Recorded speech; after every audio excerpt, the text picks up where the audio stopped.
Lines of political power are being drawn in Springfield, or to be more precise, redrawn. Amanda Vinicky joins us now to explain. Amanda, what's going on as legislators are back in Springfield for a special session? Brandis, their main goal is redoing a law that just passed in June. That law put in place boundaries for Illinois House and Senate districts. And these lines really are the keys to political power because the voters who are included or excluded from a district really make a huge difference in whether a candidate has any chance even of getting to Springfield to be a member of the General Assembly. And by its very nature, this once in a decade redistricting process is therefore a bruising and partisan one. But what is different this time around about that battle, Democrats who control the legislature and governor's mansion drew the maps without census data because the census data, due in part to the pandemic, hadn't arrived come spring. And if they had waited until that census information did arrive at states until earlier this month, Democrats would have had to work with Republicans to draw those maps. At a hearing in Springfield this morning, sponsor State Representative Lisa Hernandez promoted this latest version as improved. The adjusted map before you today is one you can be proud to support. Each of the districts in the adjusted map before you was drawn to incorporate the 2020 census data and be substantially equal in population. Now, that is important, says Frank Calabrese. He's a consultant that works with politicians sometimes to help to figure out the district boundaries. So he's got kind of a more fun title, Map Maker. And Calabrese did an analysis with the political blog Capital Facts and says that the original version, the one that became law, had a deviation of 30%, as in population shifts that were shown in that census data showed that districts had wildly uneven numbers of residents. The reason why they're back in Springfield is because you cannot have one district that's much larger or smaller than another district. The map that was passed out of committee today, all the districts are basically the same at 108,000 and change. Calabrese says that another major concern map makers have to take into consideration is making sure that they're in compliance with state and federal voting rights laws that ensure that minority populations have representation. He says this map does a good job of that, especially when it comes to districts with a majority of Black residents. Not quite as much so that case for districts with a majority of Latinos, and at least that is the contention of a lawsuit that has been brought by the Mexican American Legal Defense Fund.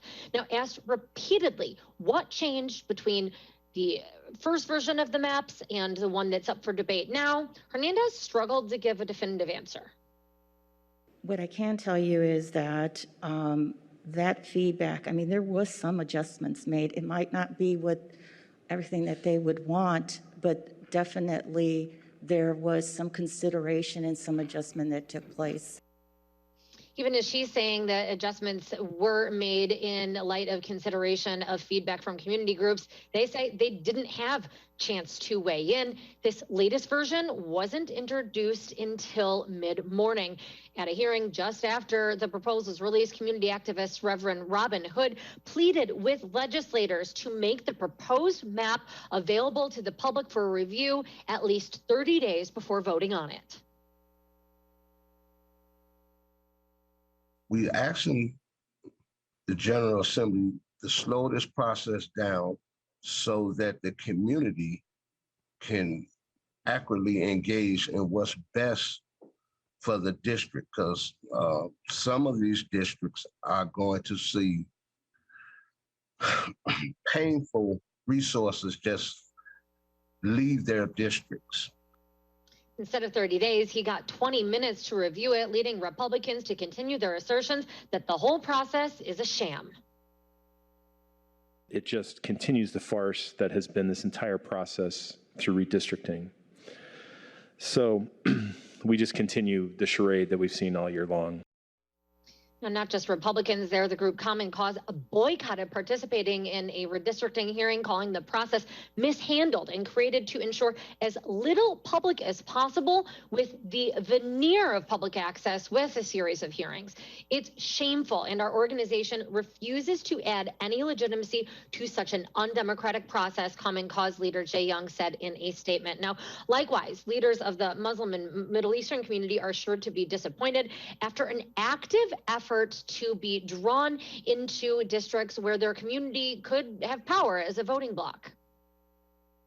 They showed up at every redistricting hearing, and they apparently were really left out of this map. The southwest suburbs has a very large Palestinian and Arab community, and their district was divided into 4 separate state house districts, and there's really no cohesion to the districts for that community. Now, the legislature is still at it tonight. And by the way, that latest version of the map that was made public this morning, not even the final one, another version came out this evening. I will, however, spare you the suspense of how this is going to end.